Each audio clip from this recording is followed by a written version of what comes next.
दोस्तों तो 15 अगस्त आने वाला है। 15 अगस्त के साथ एक अलग तरीके की हमारे अंदर एक वो उत्सुकता आ जाती है, एक अलग सा मोटिवेशन हमारे अंदर बढ़ जाता है, एक तरीके से जोश में आ जाते हैं हम लोग कि हमारा देश का हम 15 अगस्त जो अब आने वाला है, जिस दिन हमारा देश आज़ाद हुआ था। तो दोस्तों ये आज़ादी हमें बड़े बड़े संघर्षों के बाद मिली है।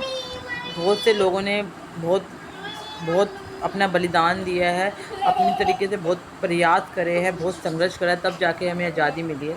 तो ये आज़ादी का मोल बहुत बड़ा है, और ये आज़ादी जब हमें मिली है तो एक तरीके से आज़ाद देश में हम रह रहे हैं।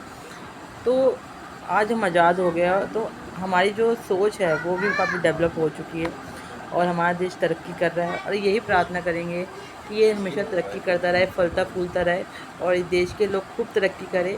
देश की में जो लोगों की सोच है, गुलामी की जो सोच है, एक ऐसी सोच जो देश जो सही नहीं होती, ऐसी सोच भी का भी नाश हो, और व्यक्ति अपने आप में एक संपूर्ण तरीके से ऐसा इंसान बने जो गलत ना करे, किसी के साथ ना गलत बर्दाश्त करे, और अपने साथ साथ दूसरों का भी भला करे। तो ये देश हमारा जो आज़ाद देश में हम सांस ले रहे हैं, ये हमारा एक सौभाग्य की बात है कि हमने वो दुख, वो दर्द, वो संघर्ष नहीं देखे जो कभी हम उन लोगों ने देखे थे जब वो गुलाम देश में थे। तो गुलामी की जंजीरों को तोड़ा है, और आज हम स्वतंत्र देश में खड़े हैं, स्वतंत्र देश में रह रहे हैं। तो ये इसके लिए हम हमेशा उन उन महापुरुषों का महापुरुषों के को हमेशा याद करेंगे, उनको हमेशा हमारी अच्छी यादों में वो हमेशा रहेंगे, हमेशा हम उनको नमन करते रहेंगे, क्योंकि आज उनके प्रयासों की वजह से, जिन्होंने भी हमारे देश को आज़ाद करवाने के लिए अपनी कुर्बानी दी है, बहुत संघर्ष करे हैं, वो ना कभी रुके ना कभी थके, और चलते रहे देश को आज़ादी कराने के लिए, वो आखिरी दम तक वो लड़े और आज़ाद करा के रहे। तो ये जो देश है ना, ये बहुत, हमारा जो देश है बहुत महान देश है। इसका इतिहास बहुत पुराना रहा है।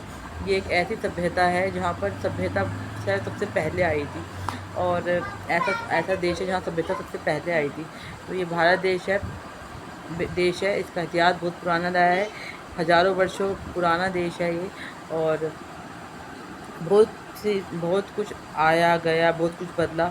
बस इस देश की जो अखंडता है, अब इस देश में अब एक संविधान है, वो संविधान से देश चलता है। तो वो संविधान हमें सबसे सर्वप्रिय है, क्योंकि वो संविधान हमें समानता से जीना सिखाता है, और वो संविधान है जो हमें अपने हमें एक हमारा देश उस संविधान की वजह से आज एक बहुत अच्छी तरीके से तरक्की कर रहा है, हमेशा तरक्की करता रहेगा। और मैं ये कामना करती हूँ कि हमारा देश खूब तरक्की करे और खूब फले फूले, और इस देश का हर व्यक्ति तरक्की करे, और अपने देश की मिट्टी से वो हमेशा जुड़ा रहे। ऐसा ना हो कि कुछ हम बड़े लोग बन गए और अपने देश से हम थोड़े से अलग हुए, नहीं। चाहे हम कितने भी अमीर हो जाए, कितने भी बड़े बन जाए, इस देश का हर व्यक्ति इस मिट्टी से जुड़ा रहे, हमेशा जुड़ा रहे, और अपने देश हित में हमेशा कार्य करता रहे। तो सबको मैं कहूँगी जय हिंद, वंदे मातरम।